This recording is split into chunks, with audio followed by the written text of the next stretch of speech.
Fidèles téléspectateurs de Chérifla Télévision, mesdames et messieurs, bonsoir. Bienvenue dans cette édition d'information. Le centre de formation pratique forestier Jean-Djigui Keïta de Tabakoro abrite un atelier de recyclage sur les techniques d'aménagement des surfaces initié par le programme de gestion décentralisée des forêts GDFOR. Reportage Abdelkarim Sako et Draman Mali. Ils sont environ une trentaine de participants à prendre part à cette session de formation qui devra durer 5 jours sur les techniques d'aménagement de surface. La rencontre d'aujourd'hui s'inscrit dans le cadre du recyclage des agents de développement, les agents du développement rural, donc les cadres des eaux et forêts, leurs partenaires, des autres services techniques, des collectivités, de la société civile, des communautés. Alors ça s'inscrit dans le cadre du renforcement des capacités et des compétences des agents du développement rural.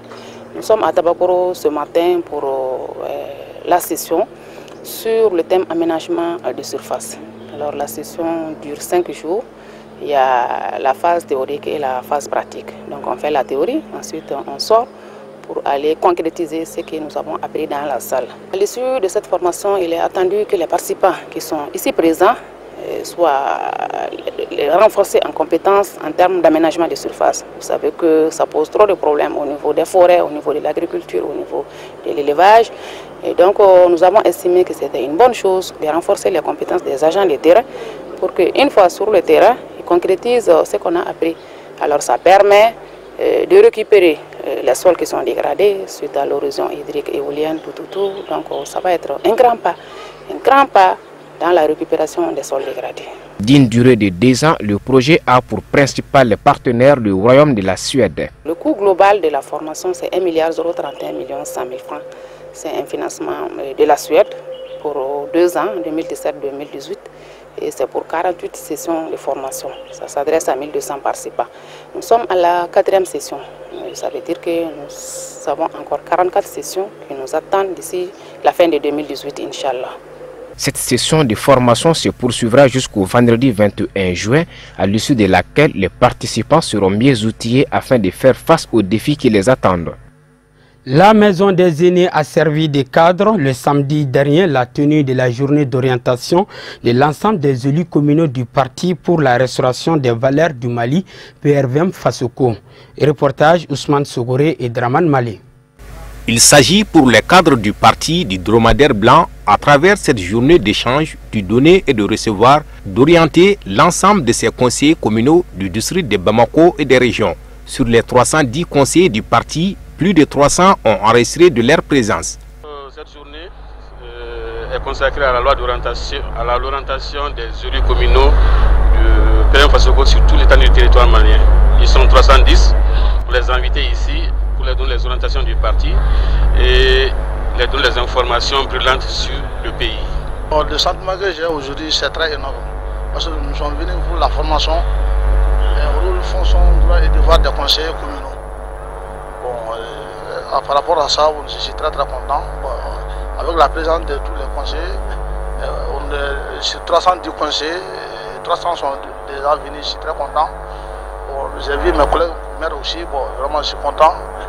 C'est la première fois du parti que le parti s'est présenté dans des restaurants communaux. Nous avons reçu 310 conseillers, vraiment c'est énorme. Je suis très satisfait. Le thème retenu pour cette journée est rôle, fonction, droits et devoirs des conseillers communaux afin de permettre à chacun de ces élus la possibilité de jouer pleinement cette tâche. Les points ils sont au nombre de 4. Les premières, c'est la sensibilisation, la formation des élus sur leur comportement au niveau des mairies. Et nous allons leur donner aussi le dossier brûlant qui est le référendum sur le Mali. On va les expliquer les tenants et les aboutissants pour qu'ils sachent de quoi il s'agit par rapport au référendum qui se fixe à l'horizon. D'abord, je les remercie pour tous ces conseillers qui sont venus de différents horizons, de Tombouctou à Kaï, en passant par Sikasso, Ségou, ils sont tous là. On a sur les 310, on a à peu près 300, à peu près 95% des gens ont répondu à l'appel. Donc ça c'est vraiment un grand événement pour nous. Les uns et les autres vont se connaître aujourd'hui parce qu'ils sont tous des élus, ils ne se connaissent pas. d'autres sont à Tiré, d'autres sont à Bankas, d'autres sont à Kita. Aujourd'hui, ils sont là, on a fait les présentations, les gens prennent des notes, ils se chatouillent, ils prennent des notes, ils prennent des références, et ça fait que vraiment, nous sommes vraiment contents pour cette rencontre-là. C'est une retrouvaille entre les élus, et c'est une première au Mali qu'un parti politique organise une retrouvaille de tous les élus, de tous ses conseillers, en un même endroit pour qu'ils puissent se connaître. Je pense pas que c'est la première fois. Et on félicite le Bureau national et l'ensemble des organisateurs pour cette démarche-là. Rappelons que le parti PRVM Fasoko est créé en mars 2013 et est représenté dans toutes les régions du pays. Il a 30 sections, plus de 300 sous-sections et des milliers de comités. Le ministre de l'Emploi et de la Formation professionnelle, conformément à sa politique de communication, a organisé ce déjeuner de presse pour expliquer aux hommes des médias les grandes orientations de son département concernant l'atteinte des objectifs des 200 000 emplois prônés par son Excellence, Monsieur le Président Ibrahim Boubacar Keïta. Écoutons le ministre au micro de Mohamed Sidibé. L'exercice auquel nous allons nous livrer est démocratique. La parole est libre. Je suis entouré avec tous les techniciens du département de l'emploi et de la formation professionnelle pour vous donner à hauteur de souhait les réalisations concrètes faites en matière de création d'emplois. Tout de même, je voudrais ici souligner que le ministère de l'Emploi et de la Formation professionnelle n'est pas le ministère qui octroie l'emploi. C'est-à-dire, nous ne sommes pas là pour dire, voilà tel emploi, allez-y le prendre. Mais nous créons des conditions de création d'emploi pour surtout les jeunes. Et quand je dis les jeunes, il s'agit des jeunes sortis d'université, mais aussi et surtout les jeunes ruraux qui sont beaucoup plus présents dans les secteurs de développement de notre pays, notamment l'agriculture, l'élevage, la pêche, l'artisanat, le tourisme. Le pilier de notre économie repose sur ces secteurs. Et la volonté affichée du président de la République, Ibrahim Boubacar Keïta, c'est l'émergence de cette catégorie de jeunes de façon globale et générale, sortis d'université, mais spécifiquement les jeunes ruraux. Et Dieu merci, en plus de nos services que sont l'ANPE, l'APEJ, le FAFPA pour la formation professionnelle, nous avons d'autres programmes et projets financés par les partenaires techniques et financiers. Je veux parler du FIER et du PROCEJ. Les coordinateurs sont là pour vous accompagner et vous dire en termes de création d'emplois, d'employabilité des jeunes, de formation, qu'est-ce que nous avons fait. Nous allons vous livrer toute la documentation requise et nous allons nous soumettre à vos questions pour toute explication. Mais avant, les chiffres que je vais annoncer de façon globale et générale seront détaillés par les spécialistes en question. C'est-à-dire, je peux annoncer un chiffre global, comment nous avons reçu ce chiffre, de quels canaux ces chiffres que nous avons sont venus, quel type d'analyse nous avons faite pour ces chiffres, il existe oui ou non, quelles sont les sources de vérification de ces chiffres, il faudrait vous le dire. En plus de ce que nous allons nous apporter comme information, nous pouvons vous indiquer les endroits où on peut trouver ces chiffres qui existent, qui ont été analysés. Le directeur de l'ONEF interviendra pour vous donner d'amples informations sur ça. Ensuite, nous avons ce qu'on appelle communément IMO, les travaux à haute intensivité de main-d'œuvre d'emploi. Nous avons ce qu'on appelle les stages professionnels pour les jeunes sortis d'université. Nous avons l'employabilité des jeunes. Nous avons la reconversion. Nous avons la formation de type dual, la formation qualifiante dans les ateliers, un peu partout dans notre pays. Actualité hors de nos frontières, dans un discours diffusé à la télévision nationale dans la nuit du samedi à dimanche, le Premier ministre libyen a parlé d'une feuille de route en 9 points pour conduire la Libye sur le chemin de la paix et de la stabilité. Plus de détails avec Moussa Fomba. Le Premier ministre du gouvernement libyen d'Union nationale souhaite la tenue d'élections présidentielles et parlementaires dès l'année prochaine. Fayez El-Sarraj espère ainsi mettre fin aux tensions politiques qui minent le pays depuis la chute de Muammar Kadhafi il y a 6 ans. Dans un discours diffusé à la télévision dans la nuit du samedi à dimanche, le Premier ministre a parlé d'une feuille de route en 9 points pour conduire la Libye sur le chemin de la paix et de la stabilité. Fayez El-Sarraj assis devant un panneau sur lequel était écrit « Ensemble vers la réconciliation et la construction » espère que sa feuille de route relancera le dialogue entre les parties libyennes. Le Premier ministre souhaite par ailleurs que les Libyens se rendent aux urnes en mars 2018 pour désigner un président et des députés. Ces élus auraient 3 ans pour accoucher d'une constitution qui serait soumise à référendum. Fayez El-Sarraj, qui est reconnu par la communauté internationale mais ne contrôle pas l'ensemble du territoire libyen, a estimé que l'insécurité était le plus épineux problème de la Libye. Il a regretté que les milices qui ont renversé Kadhafi n'aient pas été désarmées dès le premier jour après la chute du guide de la révolution. À présent, voyons l'essentiel de l'actualité africaine et internationale en bref et en images. Un commentaire signé Amadou Diallo.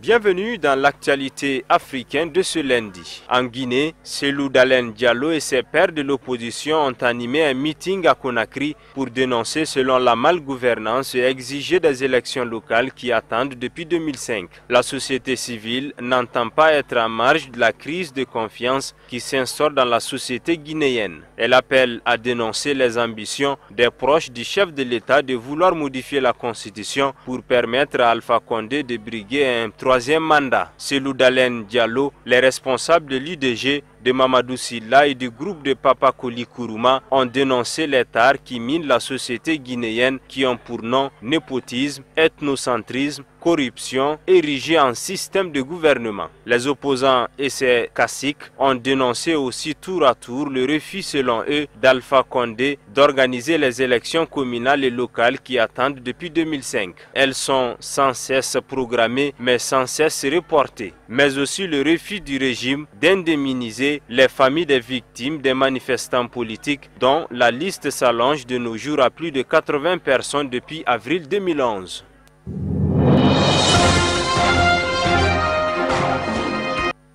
À Dakar, l'effondrement d'un mur suite à une bousculade au stade Demba Diop lors de la finale de la Coupe de la Ligue de football entre les clubs de Ouakam et de Mbour a fait au moins 8 morts par asphyxie et des dizaines de blessés samedi 15 juillet. Le gouvernement sénégalais a publié ce dimanche un communiqué dans lequel il annonce un certain nombre de mesures. Le gouvernement sénégalais interdit notamment toutes les activités sportives ou culturelles pendant la campagne électorale. Cette campagne pour les législatives du 30 juillet est d'ailleurs à l'arrêt ce dimanche sur décision de grandes coalitions politiques elles-mêmes. Le gouvernement a également annoncé l'ouverture prochaine d'une information judiciaire afin d'établir les responsabilités du drame.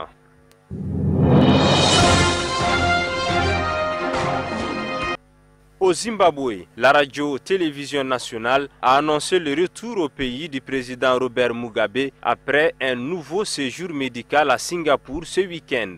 Officiellement, il s'agit d'un contrôle de routine. Mais ce voyage relance les rumeurs sur la santé du président qui a 93 ans. Le président zimbabwéen a quitté son pays le 8 juillet pour Singapour. Une visite médicale de routine selon la presse nationale. Robert Mugabe avait déjà subi des opérations chirurgicales des yeux en 2011 et 2014 dans le pays. C'est la 3e fois que le président fait un séjour médical à Singapour, délaissant le système de santé très dégradé de son pays. Mais ce voyage fréquent ne cesse de nourrir les suspicions quant à son état de santé. En mars, 2 journalistes avaient été arrêtés quelques heures par les autorités zimbabwéennes pour avoir évoqué la mauvaise forme de Robert Mugabe. Malgré sa santé vacillante, Robert Mugabe n'entend pourtant pas lâcher le pouvoir qu'il exerce sans partage depuis 1980 et il briguera un nouveau mandat lors des élections de 2018.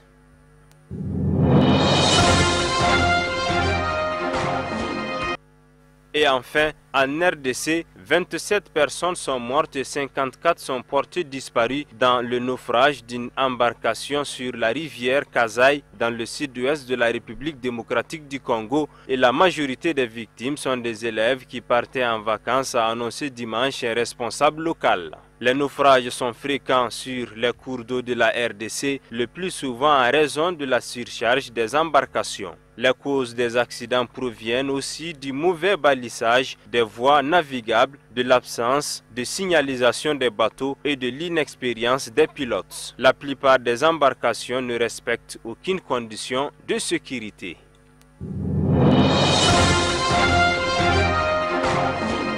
Voilà, mesdames et messieurs, ce qui met fin à cette édition d'information. Merci de l'avoir suivi. Bonne suite de programme sur Chérifla Télévision. À demain.